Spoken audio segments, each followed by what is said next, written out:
Whoa, whoa, whoa, whoa. Now, this is going to be a two-part video right here.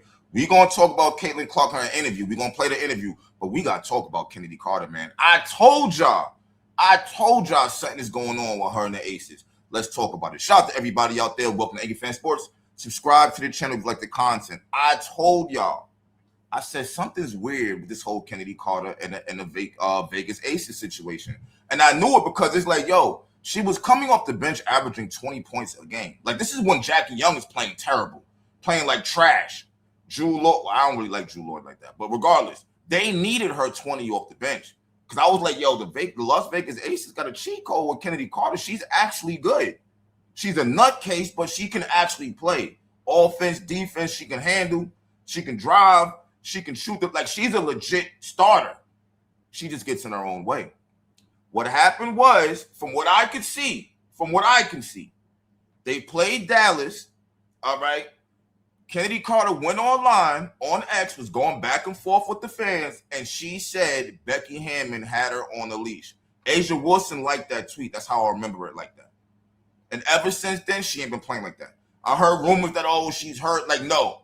You don't be hurt, but yet you still playing 5 minutes, 8 minutes, 10 minutes. No. If you're hurt, you're hurt. You're sitting out till you get better. So I already knew something was wrong. See, she don't get it. She needs to be happy that she was even allowed to come back to the WNBA. Everybody's talking about, oh, Alyssa Thomas and the optics, her fist and CC throw. I'm going to be real with you. I'm still wondering which one really looked worse. Alyssa Thomas and her fist on CC throat, or what Chennedy Carter did to Clark her rookie season when she just slammed her body into Clark not even looking. It's not a basketball play. She's screaming at Clark while she's on the ground. Angel Reese goofy ass jumping up clapping because she liked it. Like, that was a bad look. I think that was the play that where it was just like, oh, so they can do anything to her, because that's not a basketball play at all whatsoever. I feel like that's the reason why she got kicked out the league. They say everywhere she goes, there's always a problem. Like, what do you mean you on a leash? You on a championship team. Like, you on a championship. They don't need you now. You were supposed to come back to the WNBA and ball. And you came back right after everybody started getting paid. Talk about being in your own way. And I don't even feel sorry for her. I'm going to be real with you. I don't feel sorry for her. Let's see if anybody else has the balls to get it. Because at this point in time, it's her. And I know that you want the most talented basketball player, but at the end of the day, bro, if there are locker room headaches, that's a whole nother story right there. Remember when she was with the Chicago Sky, you hear the screaming and the yelling in the background when they were trying to do the post-game interview. It's always something. It was always something. But anyway, that's this. Wow. I'm kind of shocked at that one. 20 points a game coming off the bench. I'm kind of shocked at that one right there. But anyway, let's get into this Caitlin Clark interview. I have yet to see this. Let's see what she's talking about. What's your favorite era? My favorite You said era? Enchanted is your favorite song. What's your favorite era? That's just such a tough question. Putting me on the spot. I thought this would be easier. Depends what type of mood I'm in. Come on, music? You just go through all the moods. They for each mood. You don't have to.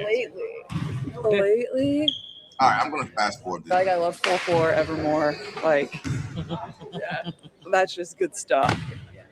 You get to see in your feels every day, so. But you can't go wrong. So I would never hate on somebody for being different than me. There you go. And just going into this back-to-back, how Yeah. are you feeling? Do you think you'll be able to play Yeah. tomorrow? Very hopeful for tomorrow, and obviously I think it'll be difficult for me to play both this one on Wednesday and then obviously the one on Thursday, but we'll see. Not from a health standpoint, well, obviously a health standpoint, but just getting back into it. Like, I would assume I'd be on a minutes restriction tomorrow. Still hopefully over a little bit over 20 if I'm able to go, and I feel like I will be. Hopefully as practice goes well today, and just with it. I got to cut this off. This is why I'm so mad. Alyssa Thomas and them wasn't even worth this, yo. This is a team that's not going to the playoffs. They stink. They embarrassed. They was just in the finals. Now they're one of the worst teams in the WNBA. And now, but she's on minute restriction. She can't play back-to-back till she, like, come on, this is ridiculous right here, bro. They was not even worth all of this. They wasn't. Being a back-to-back is obviously kind of tough to get back into it, but then hopefully feel good after the game versus LA, and then be available in Vegas, and then feel pretty positive going from there once we get back home as well. But feeling great. Everything's been good up until this point, and hopefully have another great day of practice and be ready for tomorrow. All right, cool. You know what? I ain't even mad. We want a healthy Clark. We want a healthy. We don't want a half-ass Clark. And then she out there, her shot's not falling, and then you know how these haters are. Oh, they were better without her. We don't even need that. We need you back 100%. So you know what? Cool.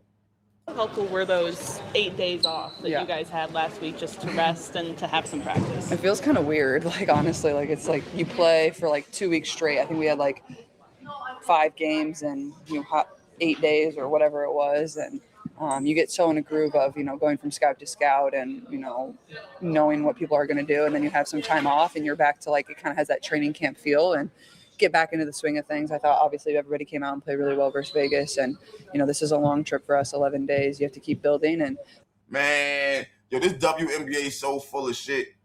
It's just like you waive Chennedy Carter. Chennedy Carter, if she actually played versus Indiana,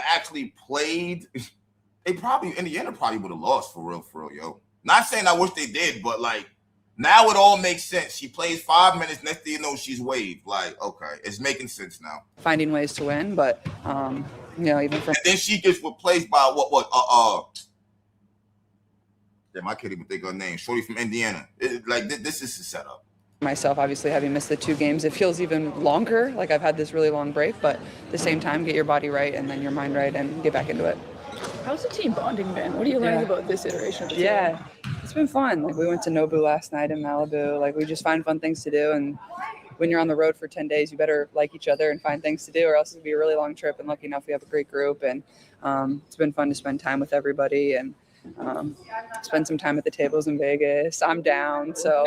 But the good thing is we're going back, so you get even or get even worse. What do you play? I like blackjack and roulette. Yeah, Black 22 hasn't hit yet, but I'm feeling confident going back there that might hit. But no, it's been fun to be around everybody. Obviously, a great group of people, and it makes playing basketball with them every day a lot more fun as well. Damn, I hate that Stephanie Wyatt's her coach, boy. Can you speak to the mental toughness that you have to have just as not only just being on the road, but just the injuries and, just kind of getting a group there?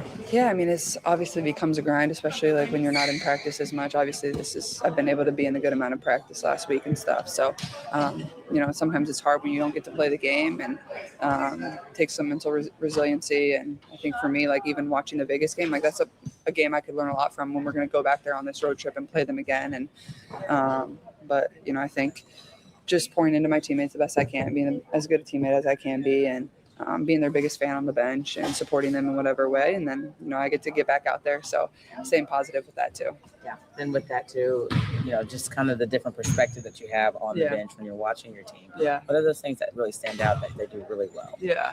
I mean, I think our defense was really good in the last game. And obviously that was the focus for a week of practice, is just really guarding and being physical and taking away what they want to do. I thought we did a really good. Is that Leah Boston right there? Good. Work on your layups. Work on your layups. You're starting to lose them. Job of that. I thought we did a great job on offense of, the things that worked. We continued to go to them. We didn't go away from them. I thought that was good. I thought, when we were able to build that 10-point lead, they had that little mini run at the beginning of the fourth, but then we kind of, extended it there and didn't let them back in the game. So I thought those were the few things that we did really well, and just got to continue to build. Obviously, LA has some really talented players too, so we need to be well there. And then obviously, this will be our first back-to-back of the season, and that presents a totally different mental challenge as well. All right. I don't really got to hear no more, to be honest with you. All right, so she's back, basically. All right, good. Take your time, because I got to be real with you, man. I need my CC back. I got to watch Caitlin Clark play basketball. Let me tell you something, B. I'm going to be all the way real with y'all. I've been watching other teams. I like watching Olivia. I like her game, but I was watching her in college. I like watching Paige, but they're not Clark, if that makes any sense. You know what I'm saying? Like, it's the excitement factor. And this ain't even Clark right here. This is Stephanie's version of Clark, a watered-down Clark. I want to see Clark be able to play her fucking game the way everybody else gets to. I'm telling you, bro, Clark could have been averaging 30 points a game. If you if they start letting her go to the free throw line when she gets fouled the way she gets fouled all the time, like she can average 30 a game. That's a minimum 25. We're watching her not get to the free throw line and she's still averaging over 20. Coming out the game and all kinds of weird shit. I want all that to end.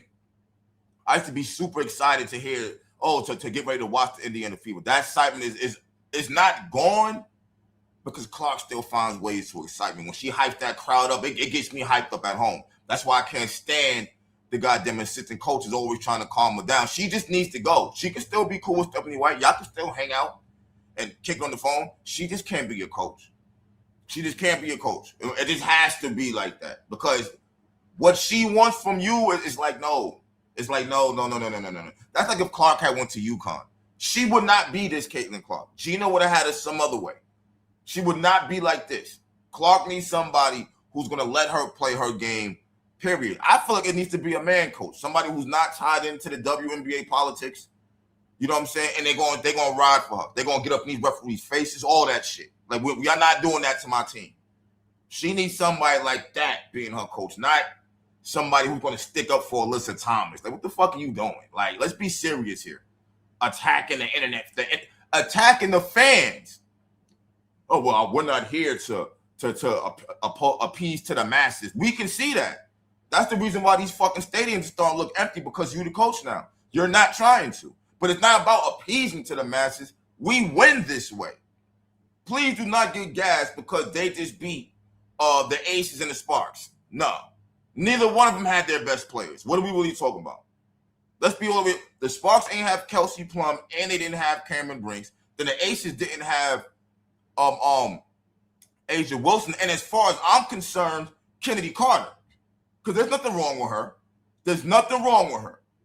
Like, now we see why she ain't been playing these last couple. I knew something, bro. I could read certain shit. I knew something didn't make sense. You don't go from averaging 20 points a game off the bench to now you're only playing 5 minutes a game, 7, not even shooting, taking 2 shots, 3 shots. Are you crazy? You were just averaging 20. It's because her ass got online and made that comment about Becky Hammond having her on the leash. That's why she got waived. Insane. Let me know what you guys think. I'm ecstatic, though. I'm very happy that CC's back. The excitement can come back. You know what I'm saying? Not saying I don't want to watch the Fever without Clark, but that shit is not the same at all. I like the fact that Clark might. You know what it is about Clark, yo?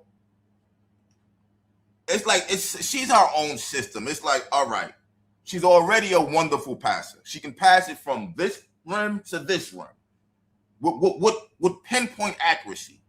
You know what I'm saying? So you got the passing part. And then the way she passes is like a quarterback. You just got to go get it. She passed you the ball to where she wants you to be to get it. And when you get it, you should be right there. Or you should be in a great position to score. You know what I'm saying? So the passing is just one thing. Then you got the scoring. I don't know if y'all people or not, but she's been working on the handle. That's the reason why I be getting upset when people be taking the ball from her, because it's like I feel like she plays relaxed when she brings the ball up at times. And while not realizing they on her, they trying to steal it. So they just be taking the ball from her sometimes. But if you really pay attention, she's working on the handle. She's definitely working on the handle. So you got that. She can score. She can get to the rim. She got the midi. She got a little float and all that. But then you got the three. And I'm not talking about the regular thing. I'm talking about the fact that she can pull from like 40 feet on your ass with the confidence. And she's made enough to the point that you've seen her make these shots so much, you can't leave her open. You just can't. You see what I'm saying?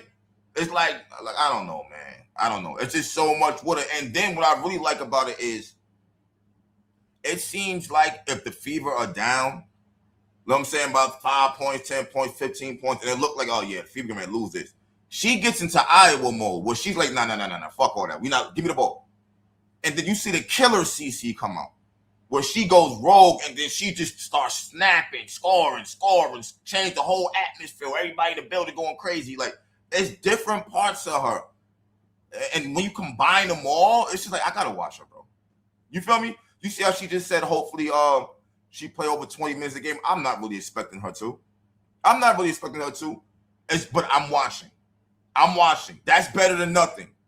She plays differently. The only thing I don't like about CeCe is the way she mouths off at the referees. I don't like that part because I don't think that's ultimately helping anything. All she's doing is getting technical fouls, which means she's going to have to sit a game.